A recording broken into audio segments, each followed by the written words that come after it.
as Kath, mas gusto ko nag-revenge quietly eh.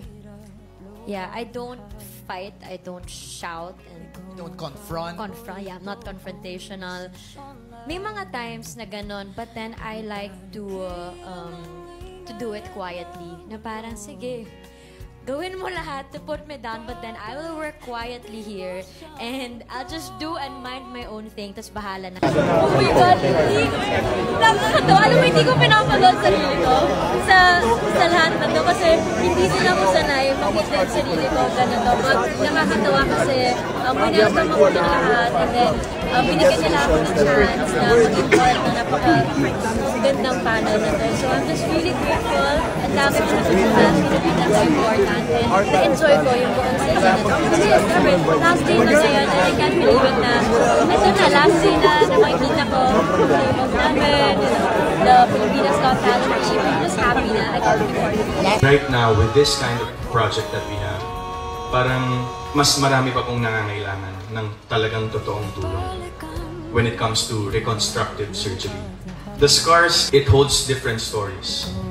Maybe some traumatic, maybe some, like Mateo's friend, came from heroism, some from injuries, some from accidents.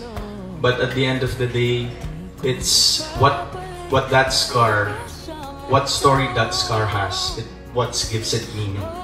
Hello Kathden fans! So napakinggan ninyo mga kasombreros ha, sina Ma'am Catherine at saka Sir Alden. Itong revenge na sinabi ni Ma'am Catherine, matagal na ito. Pero itong yung sa Pilipinas Got Talent, hindi ko ito na-vlog mga kasombreros kasi nakita ko lang ito kagabi. Parang kagabi lang kasi na-upload mga kasombreros. Tapos itong flying kiss si Sir Alden. Pero bago yan, ay yun nga no, hindi pala pinapanood ni no. Grabe pala yung sa kasi hindi pala pinapanood ni Ma'am Catherine yung kanyang sarili sa Pilipinas Got Talent. Kasi parang hindi rin siya sanay na ganon kasi first time nga niyang ginawa mga kasombreros. Pero nonetheless, she's grateful no sa set of panel of judges mga kasombreros na nakasama siya mga kasombreros. So nga, sobrang galing na siya pa yung parang naging way na nagkaroon ng bagong PGT Season 7 winner mga kasombreros. And collaborative effort naman yun, pero parang siya yung naging way talaga, no? And then yung sa revenge nga, grabe no, alam nyo, napaka-effective nung ganito, no?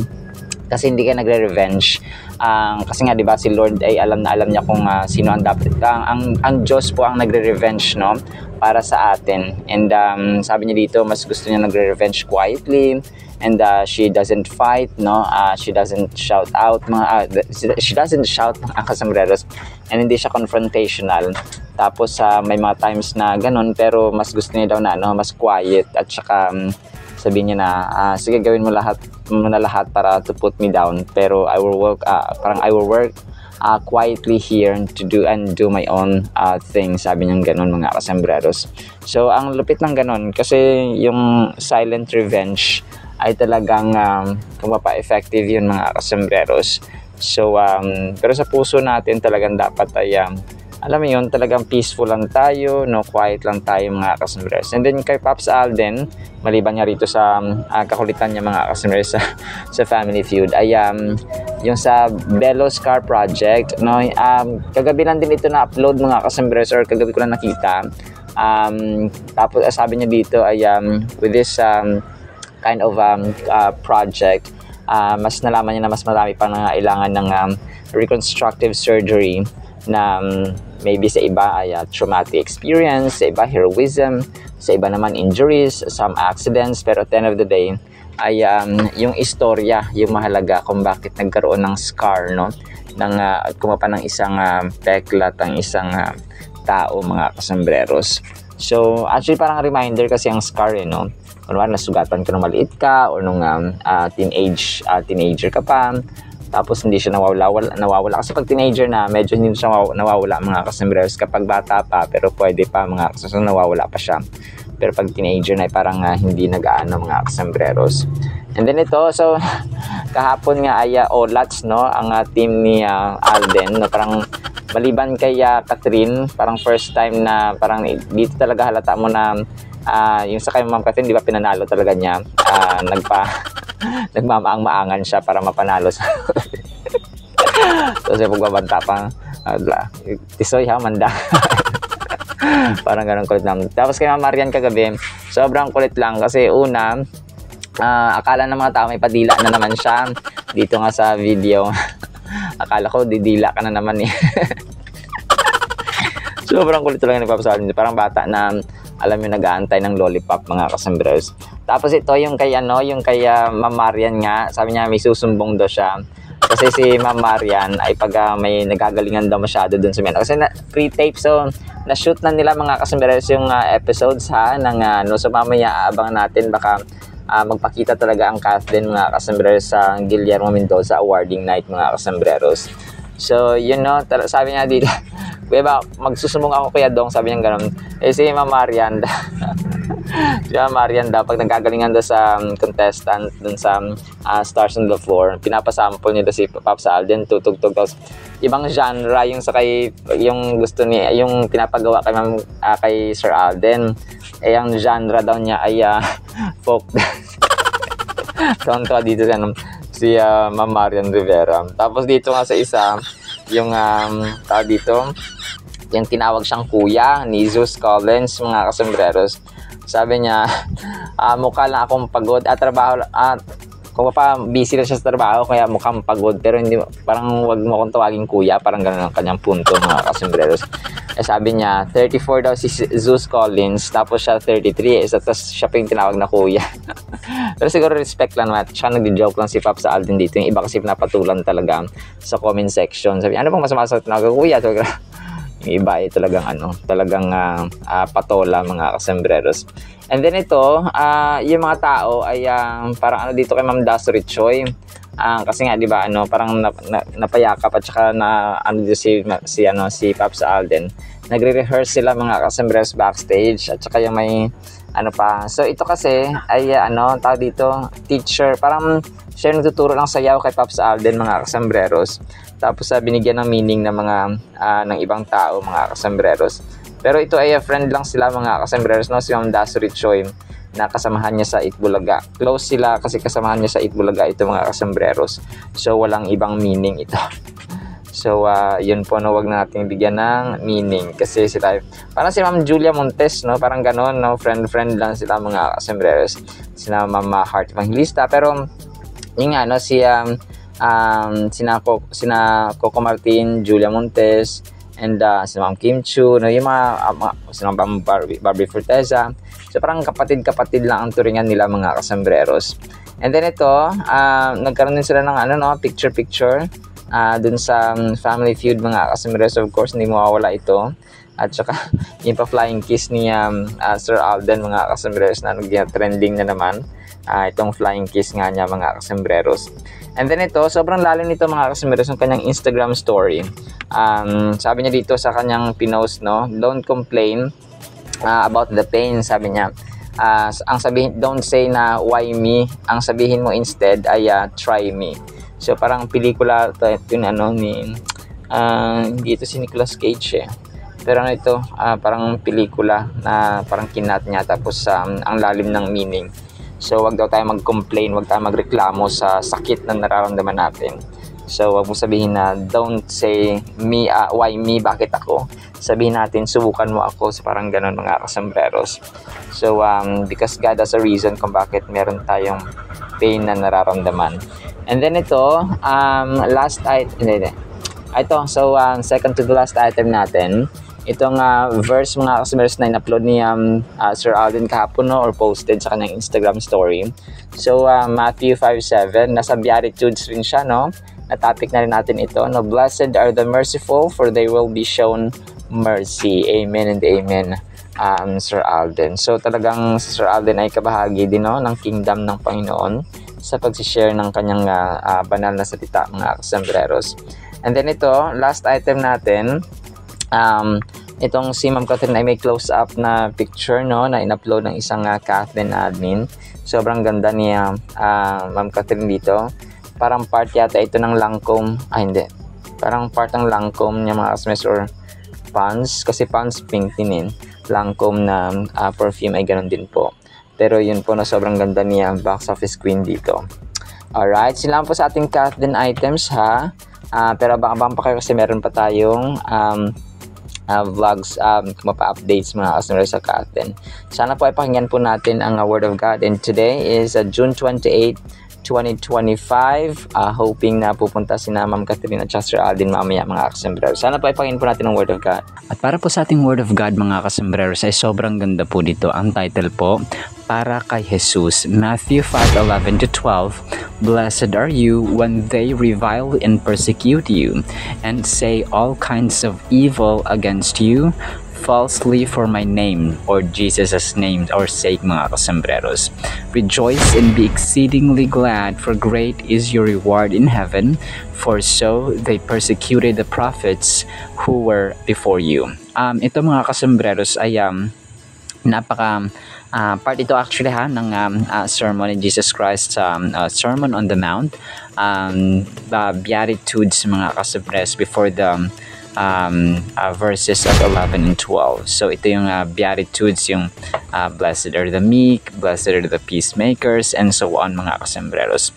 So dinescribe niya dito or nilarawan ang series or sunod-sunod na blessings sa mga totoong servants ng Panginoon mga kasombreros. And along with corresponding rewards they will experience in the kingdom of heaven. So ang blessings na ito ay yung Beatitudes mga kasombreros na part ng kanyang preaching or ng kanyang salita dito. So the word blessed or blessed was a familiar term for Jesus' first century audience. Rather than a fleeting happiness dependent on current circumstances, the blessedness that Jesus spoke of is deep, abiding, unshakable, joy-rooted, and assurance or in the assurance of God's blessings, both in the present and in the future. So ang sinasabi ni Jesus Christ dito na pagiging pinagpala mga kasombreros ay siya, malalim, hindi siya yung fleeting or temporary, kumbaga pa hindi siya lasting, wala siyang longevity mga kasombreros. So ang sinasabi ni Jesus Christ dito ay lasting, eternal, forever, at saka walang katapusan, endless mga kasombreros. So it's either dito sa lupa muna and then sa kabilang buhay sa eternity. So life after death mga kasombreros. So ito mga kasombreros, dapat may boldness din dito, no? Involved dito ang boldness mga kasombreros. Kasi nga ay parang para kay Jesus ay kahit kasi sa ibang bansa mga kasombreros, kapag kunyari may nagpi-preach, no, or nagsasalita sa mga lansangan, sa mga streets, sa mga markets about kay Jesus Christ, nagsishare sila ng kanilang faith mga kasombreros, ay may mga tao talaga na pinapatulan sila, no? Talagang minamock sila, nire-ridicule, talagang minumura nila ang Diyos mga kasombreros, which they don't know, no, because they don't have knowledge about God mga kasombreros. Kasi kung kilala nila ang Diyos ay hindi nila mumurahin yung servant, yung mga prophets at yung mismong tao, no? Kahit sa kasalukuyan sa ibang bansa may nakita ako mga tao na talagang galit, no, ang mga tao sa ibang tao sa mga nagsishare ng gospel or about kay Jesus Christ mga kasombreros. Pero ang mundong ito or ang mga taong ito ay hate, no, ang mga taong nagsishare ng gospel, but Jesus Christ himself called these people blessed. So the persons labeled blessed by Jesus represent a counterculture exhibiting values not typically welcomed by the people of the world at large. So yung gaya na mention ko mga kasombreros, parang hindi sila tanggap at saka hindi tinatanggap yung gospel. Ayaw nila marinig yung Jesus Christ, no, yung pangalan ng Panginoong Jesus. Naiirita sila, ayaw nila ng God because they are hindi sila knowledgeable, wala silang alam mga kasombreros sa Diyos in general. All the Beatitudes demonstrate God's reversal of the world's values, but perhaps none so remarkably as the eighth one. So kasi diba, sinasabi ng puro positive blessed are the pure in heart, blessed are the meek, blessed are the peacemakers. Pero itong yung pangwalo, talagang striking, no? Nagbago, nagkaroon ng twist mga kasembreros yung tono ng pagsasalita at saka ng mensahe ni Jesus Christ, because yung mauna ano lang yun maging humble ka lang or maging uhaw ka sa katwiran o sa katarungan, maging peacemaker ka. Pero ito, kapag ikaw ay kinukutsa, ikaw ay kinakalaban, ikaw ay kumaga pa sinasuppress mga kasembreros ng tao because of your faith, because you share the Word of God, you share Jesus Christ mga kasembreros, at saka kinakalaban ka nila for the name of the Lord Jesus Christ, na for the sake of Jesus Christ, kung kaya ang ating title ay para kay Jesus, ay ibang usapan po yun, no? Because yung iba binabantaan talaga, no? Na huwag kayong mag-share dito ng about sa Panginoon, about kay Jesus Christ, and so on mga kasembreros. So persecution is never pleasant but involves suffering and often severe pain. The key is Jesus' qualification that the blessed persecution comes for righteousness' sake. So para sa katarungan, para kay Jesus mga kasas ginagawa natin. And Apostle Paul, no, hindi lingid sa ating kaalaman na si Apostle Paul ay talagang papasuki ng kaliwat kanan na danger at panganib sa kanyang buhay for the gospel's sake, for the name of the Lord Jesus Christ's sake mga kasembreros.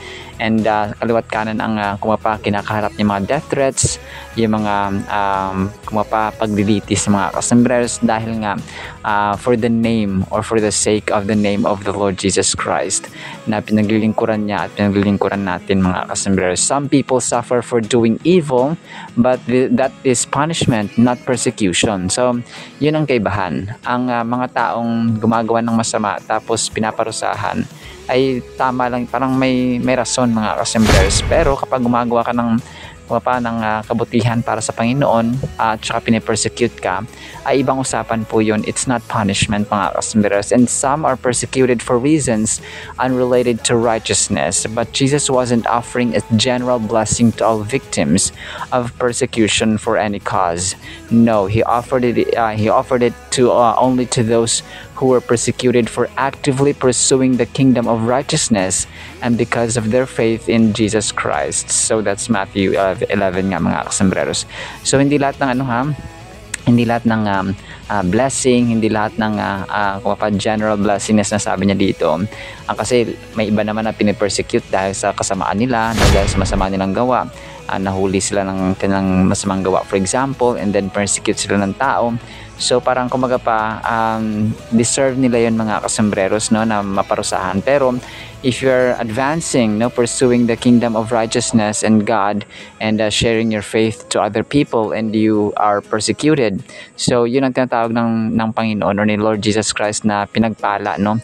Kasi kahit na hindi man dito matatamo ang blessing or yung pagpapala, ay merong life after death which is eternal na mga kasembreros. Righteousness means more than just being a good person. It refers to a complete orientation of life toward God and His will. So yun nga, yung pagiging makatarungan, no? Hindi lamang yung maging mabuti ka. Kasi may mga tao na mabuti sila sa tingin ng kanilang mga kaibigan at sa taong sa paligid nila, pero may masama mga kasus. Halimbawa, you are committing adultery pero gumagawa ka ng mabuti, no?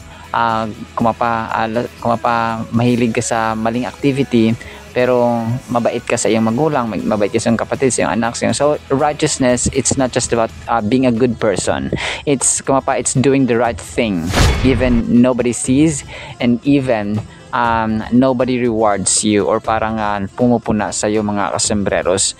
So ganun po siya, parang ang tama ay tama, ang mali ay mali. So ganun mga kasembreros, hindi nagiging tama ang mali dahil ginagawa ng marami at hindi rin nagiging mali ang tama kasi hindi ginagawa ng hindi nagiging tama ang mali kung gagawin ng ilan or gagawin ng marami.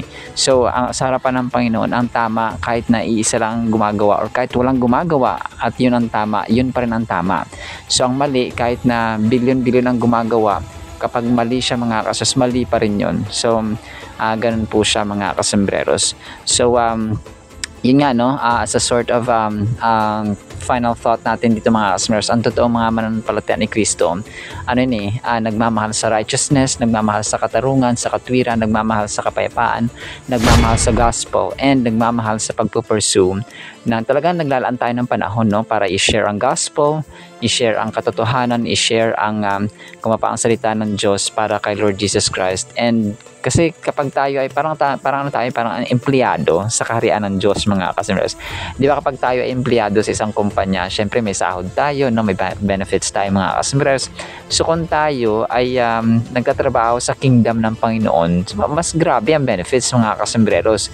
So yung karunungan pa lang, no, yung kaalamang binibigyan niya sa atin ay kumapakayamanan ng maituturing yun mga customers. Kasi kapag meron kang kaalaman, may mga strategy ka at saka mga idea sa buhay, may plano ka sa buhay, may pangarap ka sa buhay, and bibigyan ka ng kaalaman para kumilos na ito dapat yun mo, ito dapat yun mo, ito dapat yun.